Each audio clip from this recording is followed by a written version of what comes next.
Yeah, I just reviewed this contract, dude, and I got some bad news.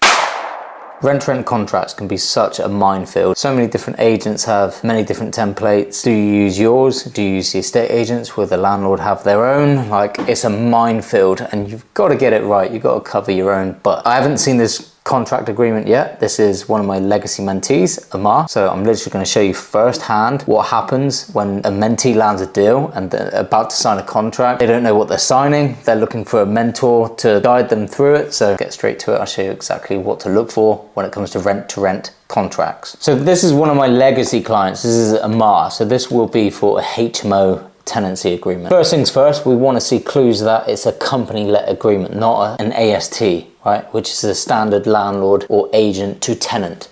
We're not a tenant, we are a rent-to-rent business, we're a limited company. It needs to be like a corporate lease agreement, a corporate lease management agreement, a management agreement, a company-let agreement. Anything along those lines is absolutely perfect. It will depend if you're like a manager and you're managing clients' money, then it's slightly different. But as a typical rent-to-rent business, that's perfect. A company-let agreement. That's the first thing I look for. We're just going to scroll down, and the tenant does need to be, so this is a draft. They sent over a draft. So this will be my client's business, right? Not his personal name, his business. The tenant is the business. Company-let agreement relating to the property. Yeah, this is all good. Like I said, this is just a draft. And what tends to happen if you just have lots of terms up here before it really gets into the nitty-gritty of the contract. But I'll just walk you through it exactly as I would just be analysing any contract for my students. So, okay, so this agent grants licenses to, yeah, that looks normal, just background stuff.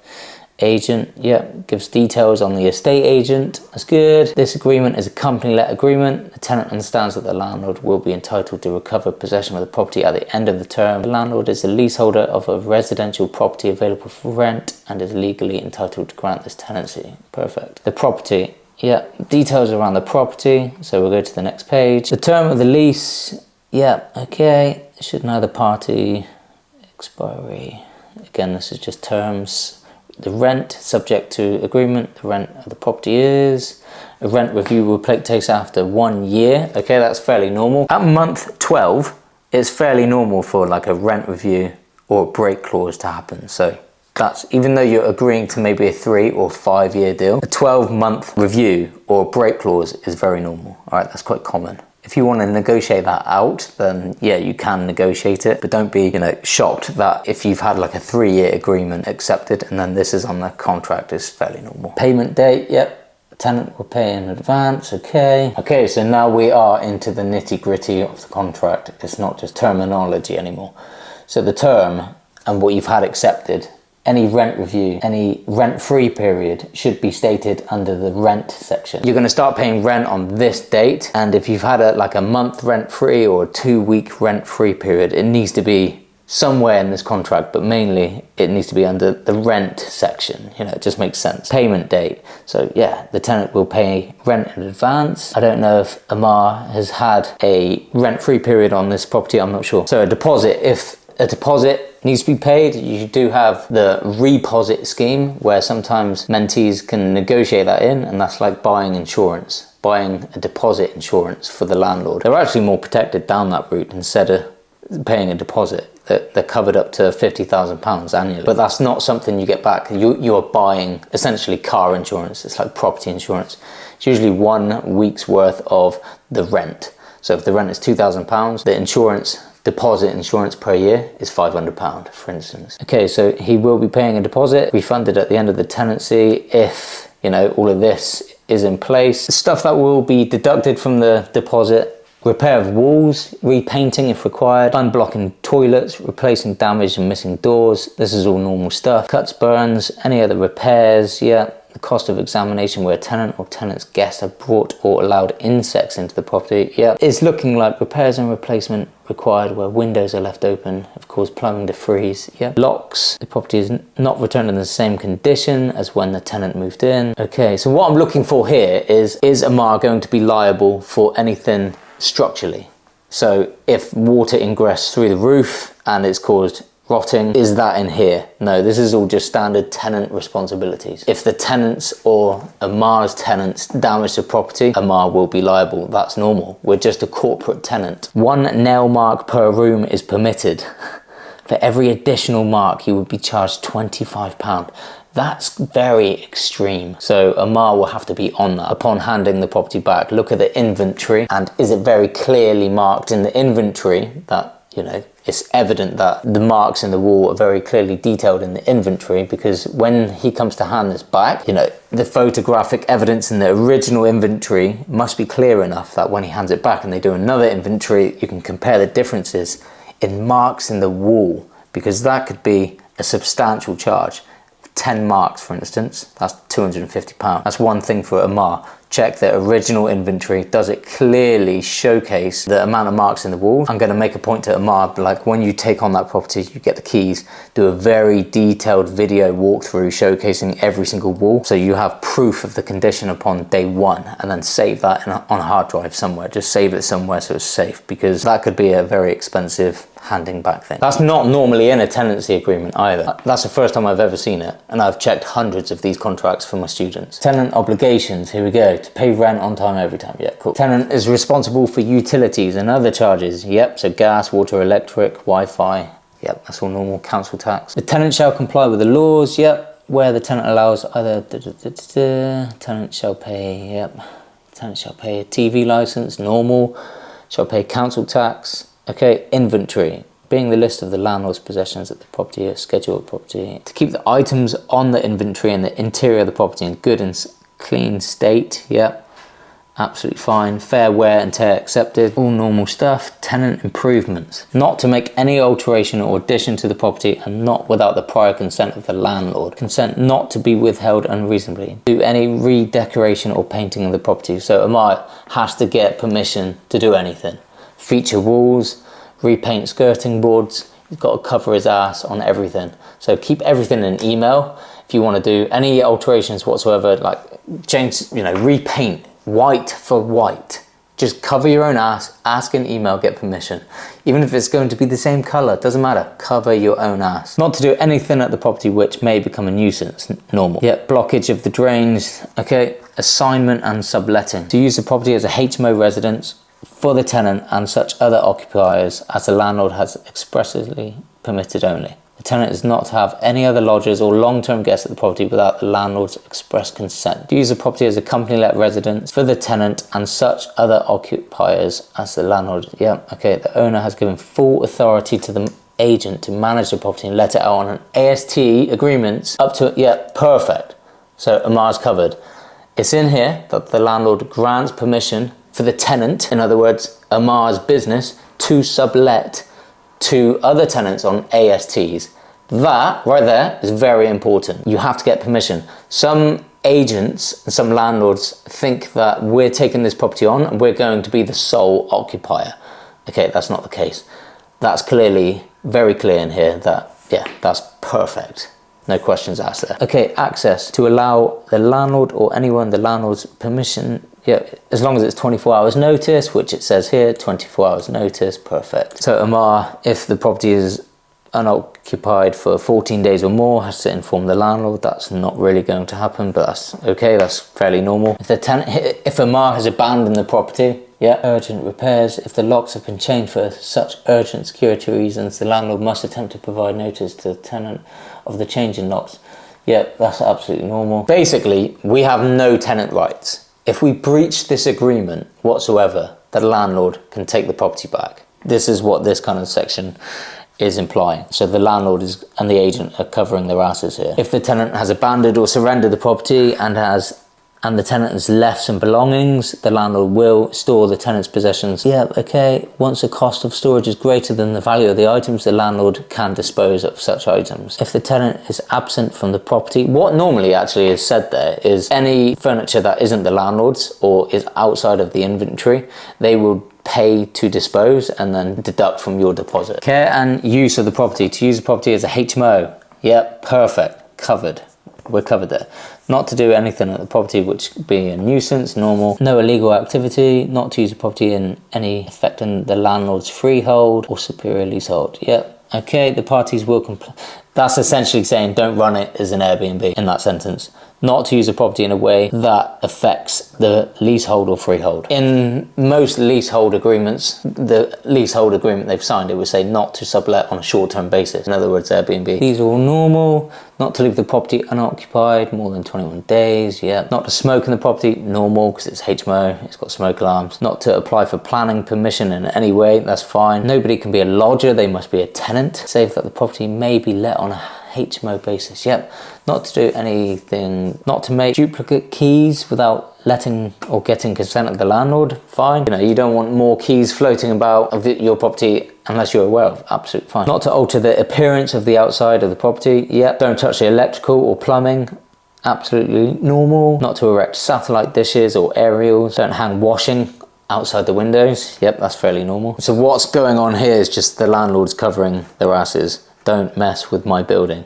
Use it for its use only. And that's what all of this is. Don't affect the outside of the property, which will breach their lease agreement with the freeholder, such as putting aerials, hanging washing outside the window, etc. Don't damage the building. Don't install key locks. So again, this is a lot of terms about if you're having works done on the building for X reason, you must just follow the regulations, the building regs, notify the landlord, give them plenty of notice, let them know when it's completed, give them details of works completed. Everything must be covered and approved and passed through the landlord. All perfectly normal. All water heaters and internal pipes must be maintained properly, kept clean. Yeah, we don't want to be responsible for them if they fail, but we can't be seen to be damaging them or preventing them from working properly. This is what that's normal. We don't want to be liable for them.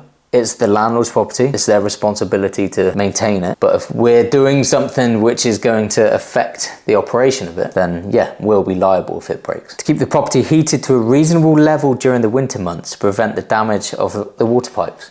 I like that sentence actually. I don't see that very often in contracts, that sort of wording, but it makes perfect sense. To replace all light bulbs, batteries, fuses which become defective. Yep, so just tenant responsibilities. Okay, we're halfway through. Okay, this is quite unique. At the end of the tenancy, have a professional clean on all the carpets, the curtains, any duvets or bedspreads, blankets, anything that is a fabric, basically, that the landlord gives you use of. You have to have professionally cleaned at the end. If fumigation is needed due to like fleas, then you have to inform the landlord. Have all the windows cleaned by the end of the tenancy. Again, this is all fairly normal stuff.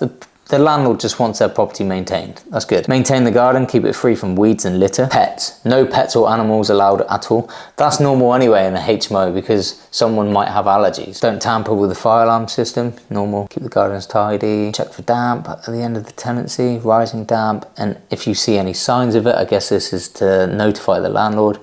The tenant will be responsible for decorating the mold damaged areas. So Amar did inform me about this, and I guess he's a bit unsure about this. So let's have a proper read of it. The property has been thoroughly inspected by you as a tenant. It has been checked for dampness, etc. You're reminded to check this before signing the tenancy agreement. The tenant must ensure the property is ventilated and the use of the heating system is used appropriately to avoid condensation. Yep. Completely agree. Most tenants, you know, they keep their windows shut and they've got their clothes over a clothes horse, and that creates damp because there's no airflow. Blows my mind that tenants do it, but there we are. This is where having your cleaner do a room inspection every 2 months is vital, because if they're in their room drying their clothes in that way, it will create damp spots in the corners, which Amar will be responsible for. And then it just says, you know, the tenant will be responsible for decorating the mold damaged areas. Yeah, so this just comes down to educating your tenants. During the tenancy, if any keys are lost, the replacement costs are £25 per key,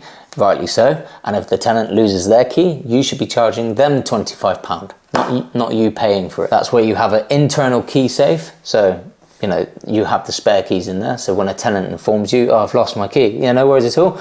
I've got one inside the property. Send £25 and I'll give you the lockbox code. They go inside of a lockbox, get their key, close it, and you have the cleaner change the code. Parking, here we go. Vehicles which the landlord unreasonably considers unsightly. Deem unsightly. The tenant will not park any caravan, boat. Yep, that's absolutely fine. Hazardous materials. Yep, don't keep that there. Guarantors. If applicable, the guarantor guarantees the landlord, yep, normal. Guarantor obligations, yep, the guarantor should be given a draft of this agreement, yep. And then we're going into normal stuff now. So amendment of this agreement, let's have a look. This contract is a whole agreement between us and you. It replaces any previous agreements. Okay, yeah, that's normal. Rules and regs. The tenant agrees to obey all, yep. Landlord obligation. Here we go, the landlord's obligations. This is really important. So what I want to see in this section is, are they responsible for the maintenance of the electrical system, the plumbing system, the structure of the property, the external of the property? Basically, what you need to remember is we are a corporate tenant. We are not looking after the landlord's actual property. We're maintaining it like a normal tenant would, and better, but we're not responsible if something actually goes wrong by no fault of our own. So the landlord agrees the tenant may live, yep. Okay, here we go. To keep in repair the structure and the exterior of the property, including drains, gutters, and external pipes. Perfect. The installation of the property for the water, sewage, gas, and electric. Perfect. Including all of the, the installation of the property for space and heating. That is absolutely perfect. If you're looking at a company-let agreement and you're worried about the maintenance, that is the landlord's responsibilities. Don't let them pass it on to you. Do not let them move that into the tenant's responsibilities. That has to be under the landlord's obligations. This is their property, remember. But the landlord will not be required to carry out, yep, absolutely fine. If it's a tenant's responsibility, they're not liable for that. Reinstate the property in case of damage caused by us, absolutely. Rebuild or reinstate the property in case of a destruction or damage of the property by a risk not covered by this policy of insurance affected by the landlord, normal. If the property is a flat or maisonette within a larger building, then the landlord will be under similar obligations for the rest of the building, but only so far as disrepair will affect the tenants. Yep, cool. To promptly repair it, yep, okay. Termination and surrender. So what I want to see is, what has Amar negotiated? I appreciate this is a draft, so this would be a normal, but it'd be interesting to see what they have on their draft. Okay, so this is if the tenant is, in breach of the contract. That's what that section is for, which is absolutely normal. If at any time the landlord wishes to end the tenancy prior to the fixed term, here we go, may give the tenant not less than 2 months notice. Okay, that's normal, but I want to see like after the initial rental period of like 12 months, not just 2 months notice whenever, only on an anniversary of the rent. Break clause, here we go. Any time after 1 year of the initial fixed term, this is what I was just saying, of this agreement, yep, may invoke the break clause. Okay, that's perfect. Providing a minimum of 2 months. So there we go, I spoke too soon. That's exactly what I want to see. You can, if you want a solid agreement with no break clause, then you'd have to go further and agree that. I've done that before. It was a little bit of a battle, but I got it done. You only do that when you really know your area, where you've got a few properties in that area, you've tested the demand, you've been through winter, you can get consistent tenants and it's not going to be a problem, because if you're going to remove their break clause, they quite often want you to remove yours. So it's a solid 2-year agreement, 3-year agreement, both sides. And then notices, this will be all just how to deliver and invoke the break clause, send it through email, post to these addresses. End of tenancy. Okay, basically just hand it over in accordance with this document. So if the tenant belongings, yep, that's storing it until it becomes more valuable. That's fine. General provisions. And this is all just contractual headings. Agreement and the tenants under this agreement will be, yep. This agreement may be executed, okay. Tenant agrees that the landlord will not be liable or responsible in any way for any personal injury. Yep, that's why we get professional indemnity and public liability insurance, so we're covered as a rent-to-renter as well. As long as the HMO property is compliant, the landlord stays on top of the compliance, we maintain the property, keep the smoke alarm batteries working, fire exits clear, etc., then there should never be an issue. And the tenant is responsible for any persons who are upon or occupying the property. Yep, that's absolutely fine. During the last 30 days, displaying a for sale to let, yep, that's fine, usually it's 2 months, and then on to signing it. That's absolutely normal. That's a perfect agreement, nothing wrong with that at all. So if you're looking at signing a rent-to-rent agreement, refer back to this video, save it. Here we go, we've got Amar calling. Yeah, I just reviewed this contract, dude, and I got some bad news. Yeah. Yeah, you're taking on another property, dude. It's spot on. Bad news then. It's not bad news, no. And say you you think the contract is okay? Oh, it's perfect. It's a great contract, actually. It's literally perfect. And say hello to YouTube, because I made a video about reviewing contracts. You know, I love being in your YouTube video. Yeah. So no, bro, it's actually a perfect contract. I couldn't really find anything wrong with it, apart from nail marks in the wall. So when you take on a property, just really take very detailed videos of every single wall, because any nail mark at the end of the tenancy, they charge you £25 per mark. I mean, yeah, I reviewed it as well. I mean, there's some things in there that, yeah, I think one of the things, because I mentioned to you on one of the calls that I wanted to like refurb or do a few alterations. And I think in the contract it says that you're not actually allowed to do any of that without the permission of the landlord. Yeah, that's fairly normal, actually. As long as that's. So he said to me that he doesn't want us to repaint it or anything. That's fine. Then just, make it look as presentable as you can with lamps and bedding kit and wall art. Yeah, so I think that's the main thing I was looking at, just like wall art, and then obviously just doing some furnishing. They've got some furnishing in there, but it's a bit old and crap. So. Yeah, well, with the wall art, you can get those, is it the command strips? That don't leave any. Yeah, so you just use those. And you could even just use them for the pictures and then take the wall art down. And if the tenant wants the wall art, you charge them for that and put it back up. Okay. But yeah, it's a great contract, mate. It's actually perfect. I would say the landlord just wants their property looked after, down to even just the marks on the wall, which I respect, Yeah, okay. All right? Okay. Yeah, no, sounds good. All right, dude. All right, cool. The other thing is as well, actually, they said to me they wanted £1,000 holding deposit. I think that's a bit steep. Do you think there's any negotiation there? Yeah, usually it's 1 week's worth of the rent. So do you think it's worth me going back to them and just saying like I'd rather pay just 1 week? A holding deposit though, that comes off of the moving in costs. That's not like that's not a deposit. That's a committing to the deal, and that will come off of the moving in cost. Yeah. But usually it is 1 week's worth. Okay. It might be worth just going back to them and seeing if they can lower that, because then at the end it's going to be the same cost to move in anyway. No? Yeah. Give it a shot. Cool. Okay, that's fine. All right, mate. Yeah. Right, cheers. Thanks for having a look at that. That's all right. Keep me up to date. Yeah, I will do. All right, dude. I'll catch you soon. Cheers. Take care. Bye. There we have it. I hope that helps you guys. That is a full review of a contract, and now my mentee would go on happily, reassured that they're signing a solid, robust contract, because this is where expensive mistakes can happen. So take note, save this video. Appreciate if you could leave a comment, any likes, anything that you weren't sure of that you want me to answer in the comments, and do that and I'll let you know, and I'll see you guys on the next one.